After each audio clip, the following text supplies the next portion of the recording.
పేదల కోసం అనునిత్యం పోరాడే నిరంతర శ్రామికుడు అభివృద్ధి ప్రదాత బండి సంజయ్ అన్నని కరీంనగర్ ఎంపీగా గెలిపించుకునేందుకు తోడుగా నిలిచేందుకు కరీంనగర్లోని బండి సంజయ్ అన్న నివాసంలో కోహెడ మండలం రామచంద్రపుర గ్రామానికి చెందిన తాజా మాజీ సర్పంచ్ నోముల పద్మ కొండలరెడ్డి వికాస్ రెడ్డి, మాజీ సర్పంచ్ బీనవేణి వాణి లక్ష్మణ్, తాజా మాజీ వార్డు మెంబర్ బీనవేణి రామస్వామి,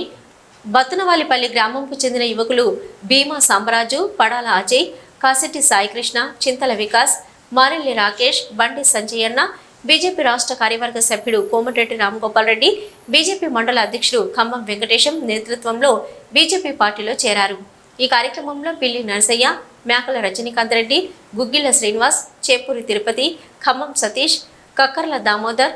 బోలుమల్ల ఆంజనేయులు, ఖమ్మం శ్రీనివాస్, మారెల్లి కరుణాకర్, సంగం మహేష్ తదితరులు ఉన్నారు.